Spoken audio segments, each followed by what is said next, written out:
what? So we hadn't spoken in a while, okay? And then there's Sanjana and Tanya, and we keep in touch from months, okay? And then last year, randomly in the middle of the lockdown, she said, guys, can we video call?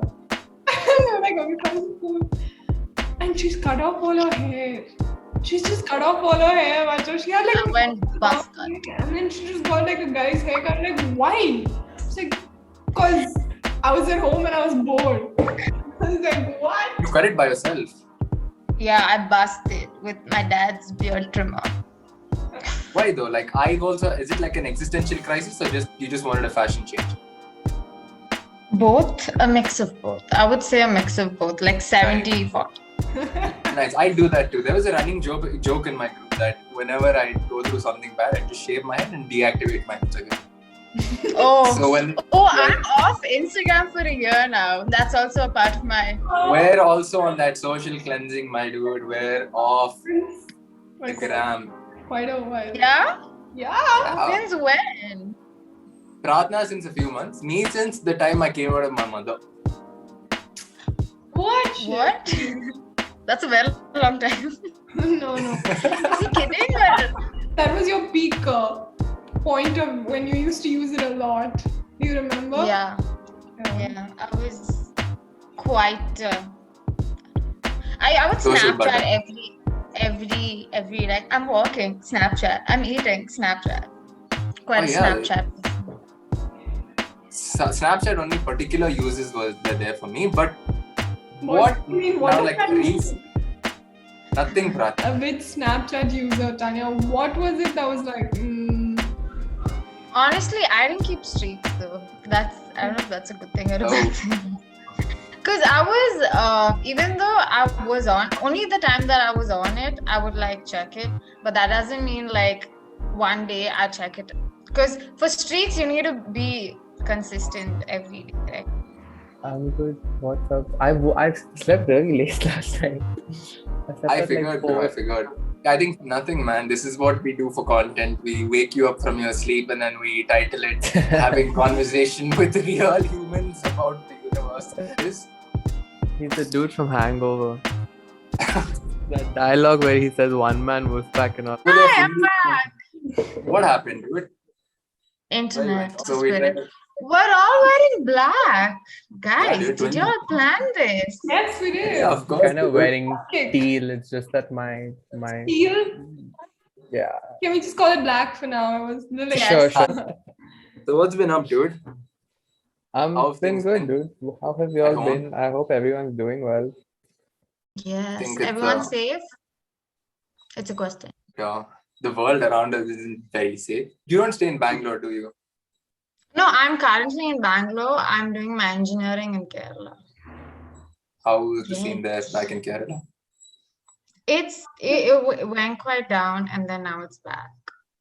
Are you talking about COVID or your life? COVID. I'm talking about COVID. You're talking about my life? My life is wonderful. Yeah. No, so generally, like Furqaan asked, how are things with both of you? Like, how's life been?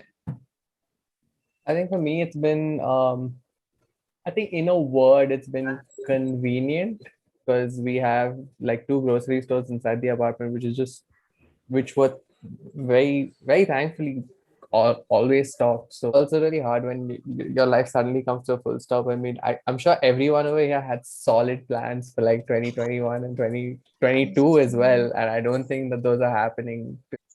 What about y'all? I didn't have the same thing like how Aditya had. For me, I had to get Jim Jam in black. So I didn't have like a supermarket here under my house. So I think I was just going with whatever's happening. And the people at home also got COVID, which was quite distressing. But it was good, dude. Like after that, it was just a nice experience. I learned how to make great tea, like how it all happened. My herbal tea game is on point. Another thing that's also come out through this is like communities have gotten closer. I mean, I think we were living a very nuclear and segregated life up until this kicked in. And then, like, I mean, at the end of the day, everybody had needs. And how have you been able to cope? Like, how's that been? Like, just staying at home all this time. Like, lockdown for me was sort of like a sort of stepping point into a better part of my life for some reason, because I got to deal with everything that was happening pre-COVID. And so again, for me, I don't say lockdown, like what lockdown did for me rather than to me. Like I got to like just sit at home, sort of mend things inside myself, mend things with my family, kind of mend things, I guess, and figure out exactly what was happening with me. So I definitely like relate to you at this point. I low-key like sitting at home though. That's another weird thing. But yeah, I thought how has the lockdown affected you? Like, what's it been your life from the well, I last 2 years? haven't stayed home like this in a while. yeah, So likewise. yeah, so it was really good like that. I think we can round it off to about 2 years with fam, just fam. Yeah. So yeah, I got to see my sister like literally grow up. She when this started, she was in 9th. Now she's going to 11th. So it was a pretty blooming experience that way. Me and Tia, my sister, we connected a lot. And I think Netflix was the sole reason. But yeah, music, yeah, and life. I don't know. I really like sitting at home, spending a lot of time with myself, kind of a narcissistic way, but I like it. It's really not. I feel like when you get that much time with yourself and your own thoughts, you're able to see things so much more clearly. Yeah, Yeah. for sure. Like, Also, like I want to go on record and like sort of accept my own privilege that I'm oh yeah. able to say such things, because I know it's an incredibly, I don't want to be the it was nothing, like it definitely, I mean, I think It's something. one offset of this entire situation is that we've been very normalized towards the news of death. I mean, For and sure. I don't know, I don't think that's the way to go, but it's just another effect of everything that's been going on, which I don't know how it's going to bode for like future generations. I don't know how it's going to bode for us either. Death is a very natural process, but like how you die also tells a lot about, and like how I the mean, I news. don't think a lot of us have an option, dude. You die. What are you gonna like? I I think don't think. acceptance. Have you made I peace with mean, that? I don't know how much I have a very this is again a very strange answer that I don't know how many that might, I don't know. I'd like to know. I don't Perfect. have a very normal relationship with death. I don't cry. Like I don't have that. An absence of somebody you may or may not know, right? And I don't mean to trivialize it at all. I just don't understand the concept. And so I don't know if I'm like fucked emotionally or what, but I don't know how to react to it at all. I told the exact same thing to Prarthana. I was like, dude, I don't think I can cry. I was like, I just don't know how to cry. And that's the same thing you just told right now. I don't know if it's me being super hard-hearted or just me being accustomed to the world. I don't think it's a lack of the emotion of grief. I think everyone feels it. Like you it express it The I guess it's ability just, to like yeah, that doesn't happen. Like in general also, it's not hard for me to cry as much as I like to. So you'd Have you like cried? to cry and you're not able to. Is that the problem? Exactly. Yes, that No, I would don't love to know. cry. Like No? I Yeah, want same. to cry. Did you hear Also, yeah, they like just chucked buttons. How does the disconnection from people, does that affect you emotionally, or do you feel more emotionally connected because of the disconnection from like human interactions and people? in general, I'm not a person who keeps a good connection with like I'm not a person who like keeps on updating the relationship with another person. If the other person like, oh, I'll give you a call today during this whole Corona season, I would like, yeah, hi, what's up? Otherwise, I wouldn't like do anything.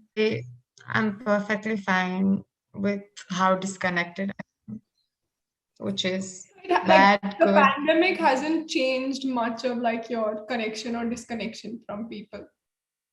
Yeah, it hasn't changed much. I still stand where I stood before Corona. Okay. I made a lot of friends dude during lockdown. I think it was also because I got to get my shit together with everything that happened and prior and after. But I think what it's helped me do was become a much more confident version of myself.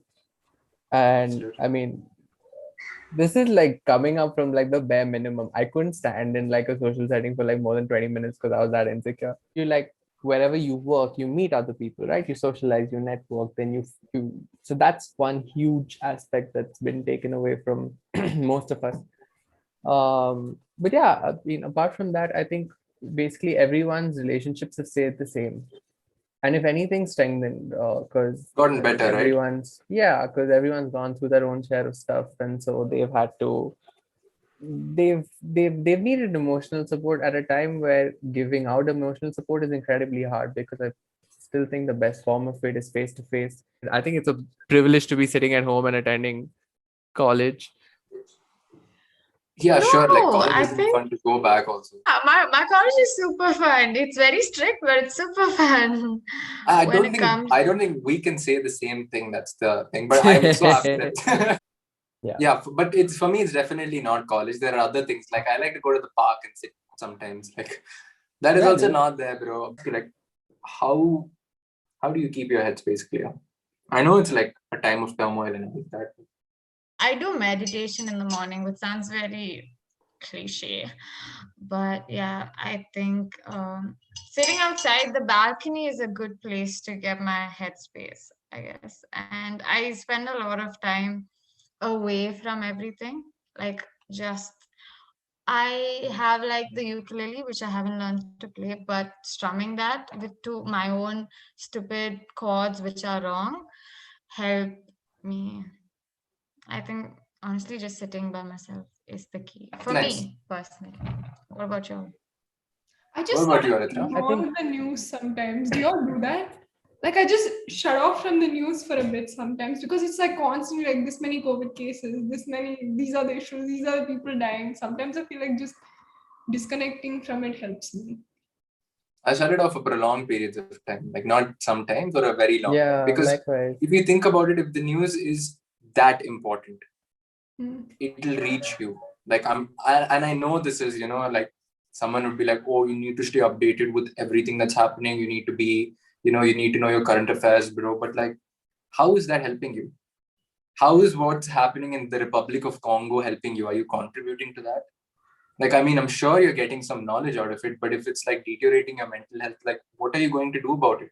Hmm. We I like think to there are say, like two sides to that argument also. I mean, if the vast majority of sort of employs that way of thinking, then you know no one knows about anything, right? And then you can have absolute BS going on everywhere, but everyone's like, okay, yeah, no, we're living in like a utopian society. So, but I but the thing think, is, we're not living in a utopia here. If we were living in a utopia, and then that's because you're aware of it, right?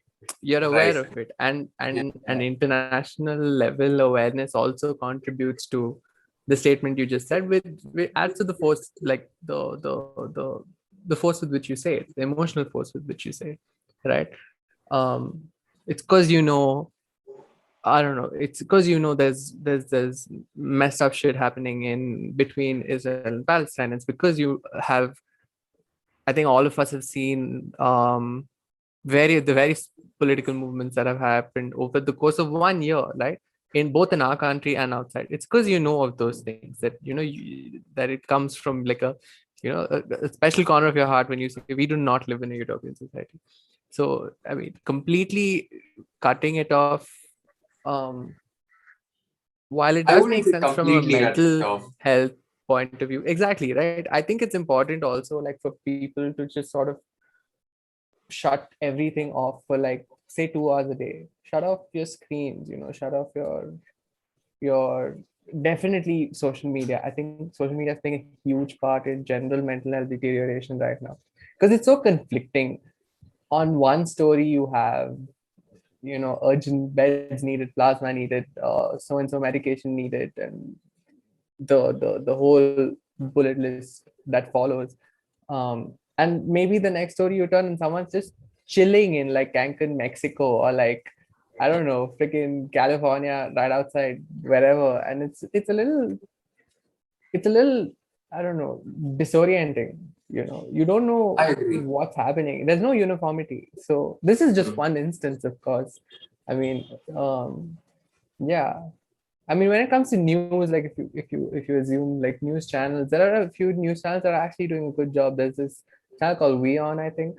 It's pretty good. Yeah. I like the way I think at 9 p.m. there's a lady who has like her own segment, Yeah. and I've missed that kind of news reporting. It's just simple News. fact reading.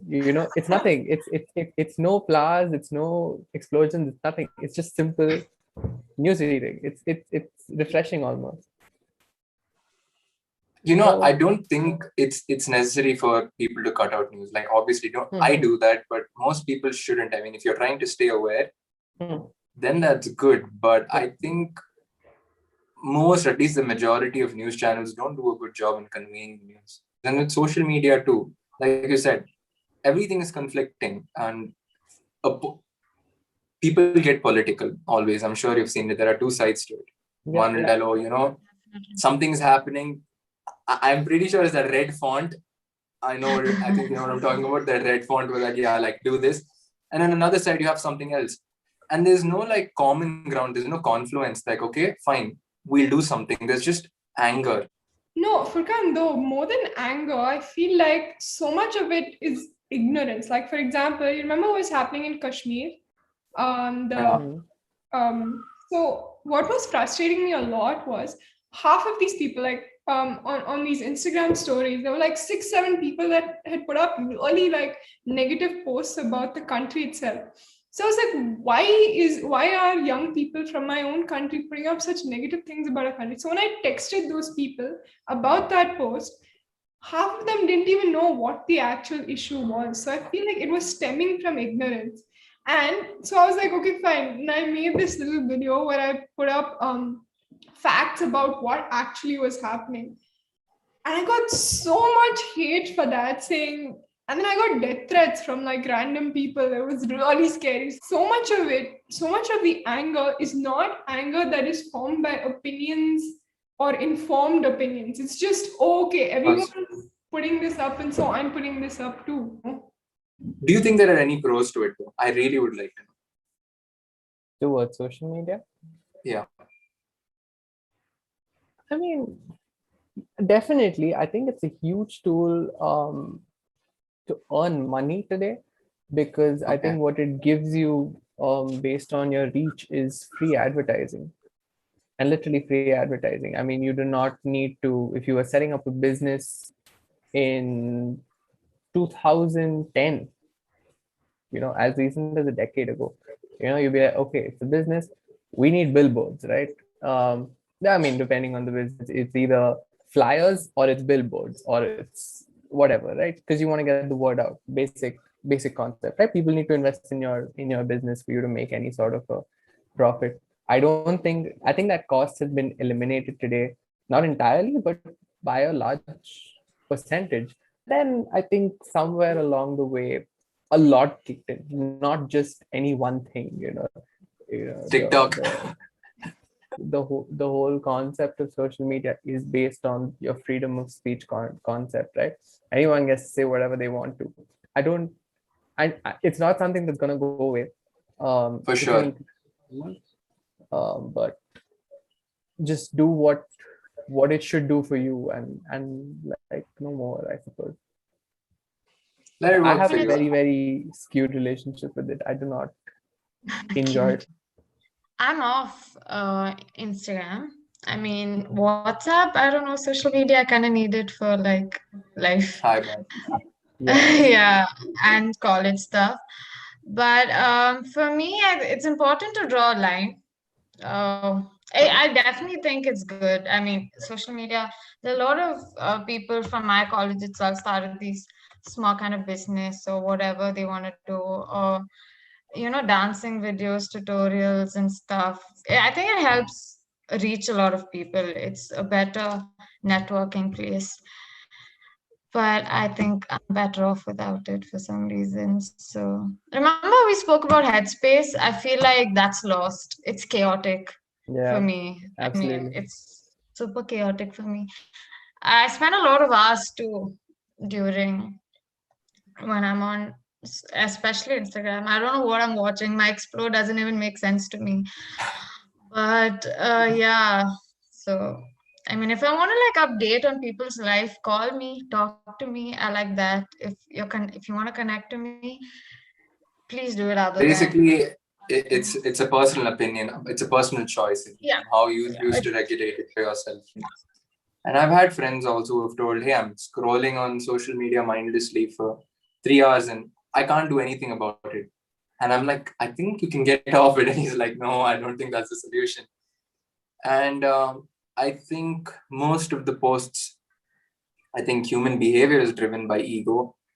But I think social media is also very competitive. You see someone who's looking fantastic, you see someone who buys a new car, you see someone who's doing something more productive than you.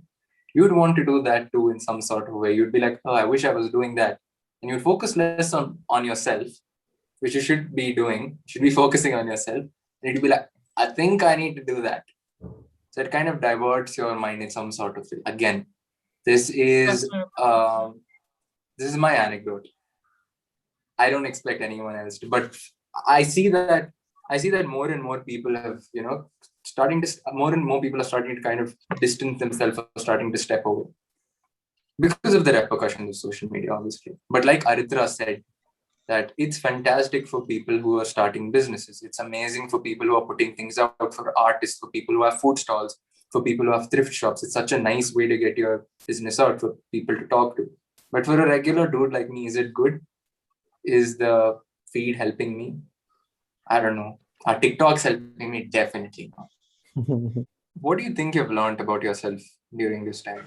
Like, so I stayed in the hostel for 2 years before this when I was staying in Kerala. So it was always around people. Like even when you never had like you had this personal space, but it was always there was always someone in your personal space. So even if I was never to myself thinking like what do I like? Can I just listen to this? If I had to listen to something, I had to like I like listening to music out loud, not through earphones or headphones or something of that sort. Or I wouldn't say I started playing the guitar, but I own a guitar which I can't play. So strumming that wasn't it was chaotic for others, and I can't connect earphones to that. It's like this old acoustic guitar, so it's not really. So for me, I think I woke up really early during Corona's during these times, and then I spent time with myself. Um, I read the Bible, kind of a spiritual thing. Spend time meditating too. So all these saying it out loud sounds kind of cliche, but it really helped me. Like I didn't know what I wanted to do with my career. I didn't know what I wanted to do with my life in general.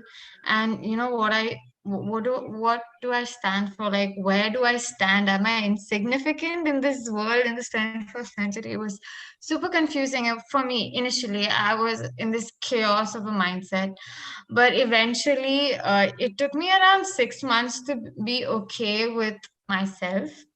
And then to add on to it, I think like some days I would just wake up and sit and cry. There were days where I was just constant. I would wake up, I would stay up till 4, and I would be like, I'll cry till like 6. Yeah, I said I like crying. Did I say that? Did I mention that? I did. yeah, you told you're gonna cry for us Crying also. I really liked being detached, and because being detached meant even away from like the whole family, just sitting and thinking what I want, where I stand, what I believe in. Um, yeah, I don't know what I'm saying, but I just No, like being myself. I can kind of relate to that because before the lockdown started, also, I was detached and I was not staying at home. I was again detached, but not with my family members, with the rest of the world. And in that process of self discovery, I started to become more spiritual. Like something like yours only, like your story only. I started becoming more spiritual, started having, so like my spiritual beliefs started to change. My perspective on life started to change. We don't even take some time to just stop, like, what are we doing here actually on this floating rock? Significance. That's so important. I don't know. It's important. Getting in touch with yourself and unlearning the things that we sort of conditioned ourselves to learn because of being put in society was essentially what I understood from both of your explanations. I think lockdown did for me what I needed a while ago, which was literally put myself in a jail-like situation where I wasn't allowed to do bullshit in order to satisfy myself, which is what I did for 2 years of my life. It was just chasing the next dopamine rush. I guess it was just picking it up from there, I suppose. I mean, yeah, there's one thing where it's really hard to keep your mindset straight with, I think the initial, when COVID lockdown and everything hit, it was incredibly hard to deal with the concept of just being confined at home. But I think that turned out to be my biggest the best thing that happened to me, that I could just stay at home confined. And I think confined is a negative word to use. I think it's just stay at home and get my shit together on a daily basis. Look at the mirror and be like, you need to change that as well, and you need to change that as well, but you need to change those three things as well, and actually getting the time to do it. Self-reflection. Self-reflection is one part of it. I had a lot to change about myself. I enjoyed the process of going from looking in the mirror and saying, you're a piece of shit, to looking in the mirror and saying, you know what, I can appreciate you. And the important thing is to ultimately realize that not everything is a rat race. Some things can just take their own time. Sure. When the lockdown did begin, I could feel myself being so angsty about it. Oh, it was very different for me though. So you were chill with it. I knew this is what I needed. It was like God himself came and blessed me, dude. Same for me also, but I had to adapt it. Like again, I don't mean to trivialize the whole concept of why we were in that situation in the first place. I don't think you have to feel bad also, because I don't know. If you come anymore. Out of that as a better person, then yeah, right. Quite the time for self-introspection and reflection, like during a global pandemic, but I guess we make do with what we have. We make do it, absolutely. And I never understood what self-love means. Okay, like I always used to see those Instagram photos and those beautiful self-love photos. I was like, I don't know what this means. Because clearly I didn't love myself. I think before self-love happens, I think there should be some sort of self-acceptance of all the bad things about yourself also. You can't have conflicting beliefs inside yourself. You can't be like, oh, I hate this part of myself, but that part, I love doable. It. But I have to ask, I'm assuming at least like all four of us are staying with our respective families right now. Yeah. For sure. What has this, I'm sorry, it's just a question I sort of asked. Like, please go ahead. People as how has this period sort of affected your relationship with your families, with your parents, mom, dad, brother, sister, whoever it is that you all live with? It's definitely strengthened it, and I don't think we'd had this much time as a family together before.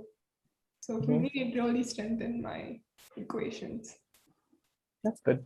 For me too, like I said, I've never stayed home for like so long, and this really helped me like see how my mom works through everything, how my dad figures out his life and financials, and how he does his I was really scared of adulting. Like I was like, I'll never be able to deal with taxes in life in general when I grew up. Yeah, so adulting in general was something I was really scared of.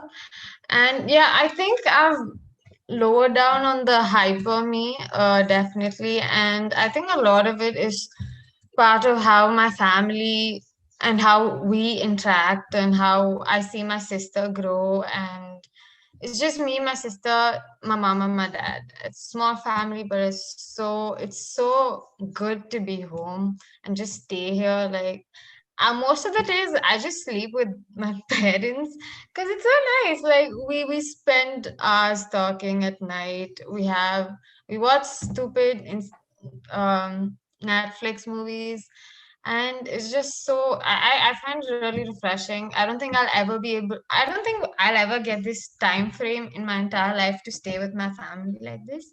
It's really like helped me. It really helped me. A lot of things. I should say a lot of things. I'm just like, why do we do it that way? Why is my dad so focused on this doing being like that? Or why does my mom want this particular vessel not to go on the induction? I'm like, that doesn't make sense to me. But there's a lot of things I learned from them. It was really nice. I spent some time staying with my grandmother too in Kerala during this whole lockdown. That was very eye-opening. I've never stayed for so long with someone of like, Was it it was because of the always someone. ambience, or was It, it it because was, of the it ambience? was, Both. because whenever I stay with my grandmom, otherwise it was summer and I was treated like a guest, right? So this Hmm. time it was more of, oh, so I'm gonna teach you life skills. I'm gonna teach you how, how this works, how that works, how we deal with that, this, and yeah, there were a lot of times it was conflicting for me because both of our thought process wasn't the same. I think that was really refreshing. Family bond wise, I think I did a tick. That's all. But yeah. That's all. Can I add something to that question, Arithra? Yeah.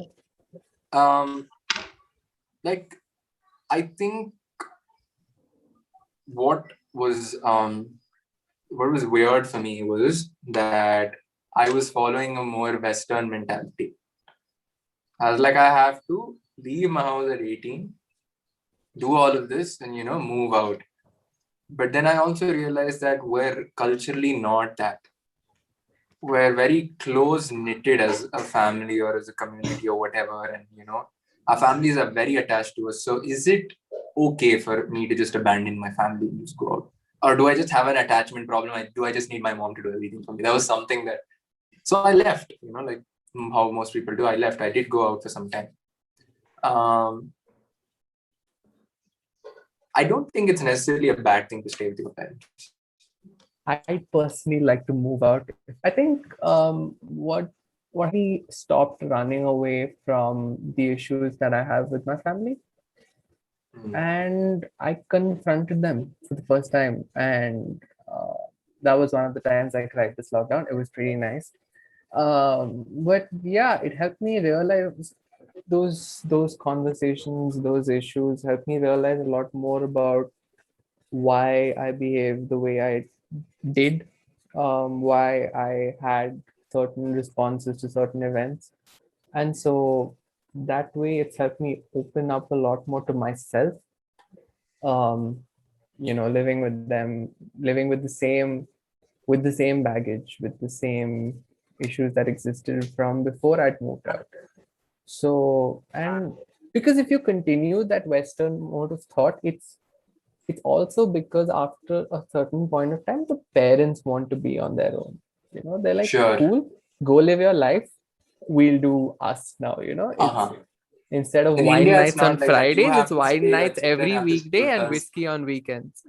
So, because there's a maturing that happens there as well. That I think is absent from our society, Culture. community, whatever, right? Because I don't think, because okay, I mean, I'm really playing into the stereotype now. I know a lot of families have evolved out of this, but like the stereotype is that once you're out, you come back in a couple of years and then you start looking after us because we're old and we can't walk.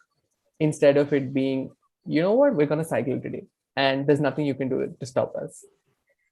That sort of independence is not something that I've personally seen evolve as people of our society reach a certain level of seniority. That independence is not something that we've I can gone vouch through. for that. I don't see that independence. No one's riding a cycle, Aritra. They're chilling here, eating peanuts. Yeah. So we'd gone to Amsterdam. We'd taken a vacation like when I was in college, and we went to this place that's in Netherlands called Volendam, and it's primarily a lot of old people who live in these nice small independent houses by the sea. Amazed me to see like 70, 80-year-old men and women just scrubbing away at their houses because they wanted the blue paint to stay shiny, you know. It was amazing to me because that's a concept I've never seen. And then you go back to Amsterdam and there are proper like 70, 80-year-olds cycling. That's in progress. That's in progress. That Yeah, takes I'm not saying like I'm gonna cut off all ties with you and be like, oh, okay, I don't know y'all anymore. Shit. Like I'm my own person, who are you? But you know, there's when both sides of the equation um sort of understand that, I think it becomes a completely different situation altogether. I think that takes time. Absolutely. Oh, absolutely. With our parents, especially, a lot of time. Shit.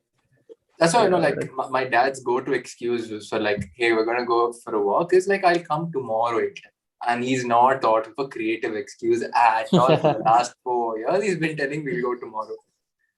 Then I'll go obviously to him. I'll be like, tomorrow's come. Can we go? And he'll be like, I think we can go tomorrow. And he has the shame to say that. And he says that in India, you work so hard.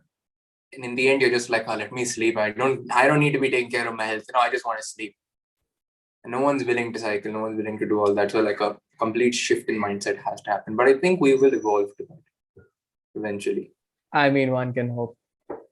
Hopefully, dude. Like, I feel like the fabric of our society has, when we have parents and we have children, the equation, parents give so much more, they sacrifice so much more, and like the pressure on society also makes them give more, which is why I feel like we owe them more. We're more intertwined as opposed to the West. So I think at least like from our generation onwards, at least we know like, okay, we wanted to go and live by ourselves. So when we have children, we'll be like, okay, you know. So I feel like at least from our generation onwards, it should get better.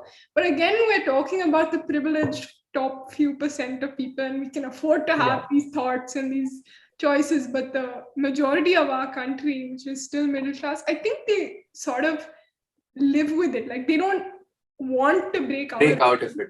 It's just so convenient, and it is what life is, you know. So if by God's grace, if God ever thinks I'm worthy of having a son or daughter, they're out of my house by the time they're 18.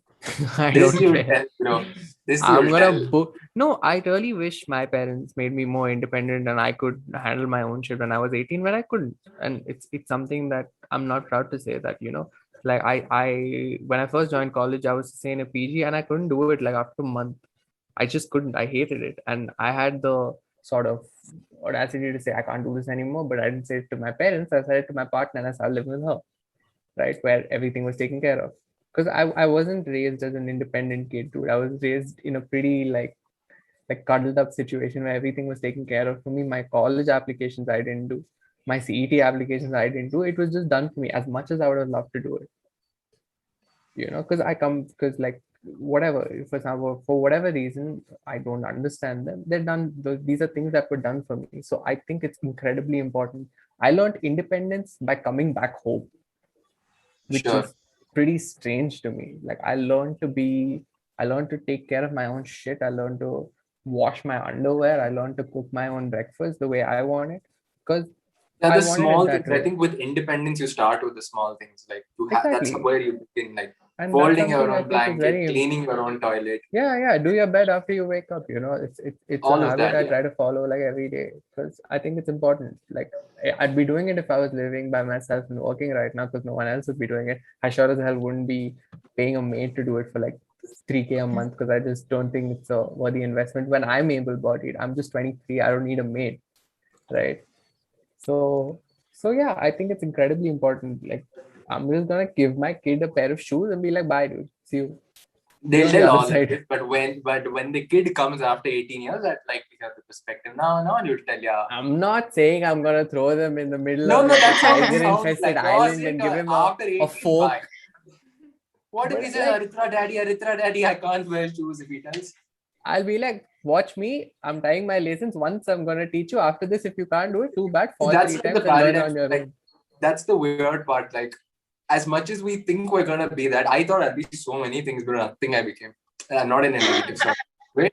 Yeah, but when you're No, raising another human being, child. it's also important to realize that there are skills, there are difficulties that they need to go through, dude. Otherwise, it doesn't work. Like It's otherwise, conditioned almost. they'll have to handle it in a much harder sense, much later in life, and it just sucks. It's like basically what you're trying to tell them is condition them instead of the world Yeah, conditioning them. yeah, Because the yeah, world conditioning them is hard. yeah, The world bad. kicks you on the butt. yeah. Yeah, it's bad. What would you change if you were the parent, and what are the changes you would bring out to in your children's lifestyle? Like, how would your parent different from your parents? Can I answer this? Because I think about this every day. I shouldn't answer this. Please. I notice the mistakes my parents have done in raising me. And I also noticed the humanness in my parents. That's something I really had to do, because I was so annoyed at the fact that did you not do that? Like I wanted to be raised in this particular way. Please raise me right. But after some time, I noticed they're just older versions of myself.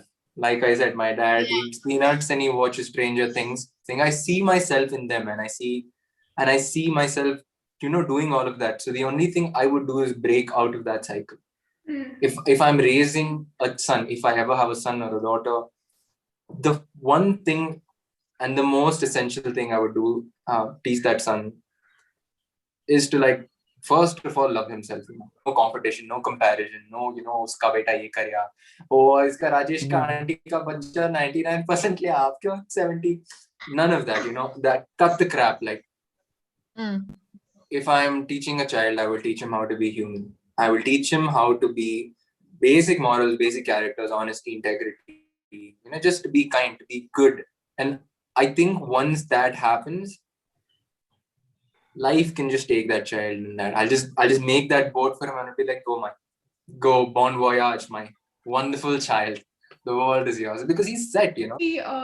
Allowing you to be your own type of person. Like you don't have to be a version of me. Just be your own person. I'll just give you a space where you can blossom into the best version of yourself that you were meant to be, more than being a little version of me. Yeah, I think. Would you be strict? I think you'd be a strict dad. I know in some sort of way it'd be strict. I see Yeah, it. from the time of the shoelace part, that's what I got. I was like, I get a question. One day your child is in 6th standard. Find him. He's doing he comes. You walk into the room and he's smoking some. Oh, you better run. Dash. He better run. Oh, really?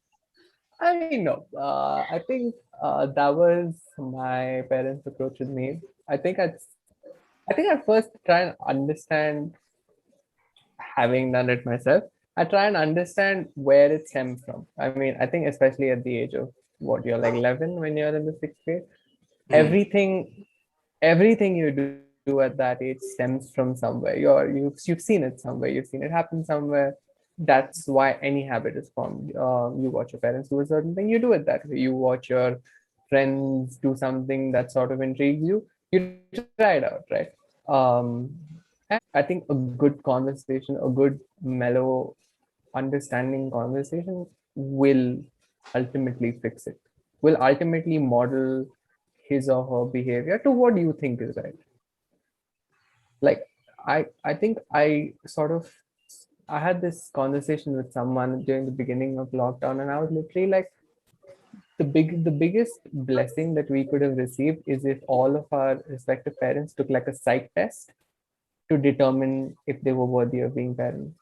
And I think it's so important. I think, like, so that you understand, like, If you have unresolved issues in your life, if you have trauma from your childhood, don't have children. If you know you're in a bad relationship, don't have children. You're in a bad marriage, don't have children. Fix that first, then have children. Because more often than not, it inevitably becomes the child who bears the brunt of it all as he or she is growing up. Because you're an empty slate when you're born. Sure, okay. Now you want to get technical about it. You have genetics and all that shit. Sure, but no, but you are. Genetics But you are only, an empty slate when you're born. You're as your innocent as genetics only an kick apple. in much later in your mannerisms and the way you turn your head, or like the way you like absolutely decimate someone in an argument. Whether you do it with logic or with cuss words, that's up to you.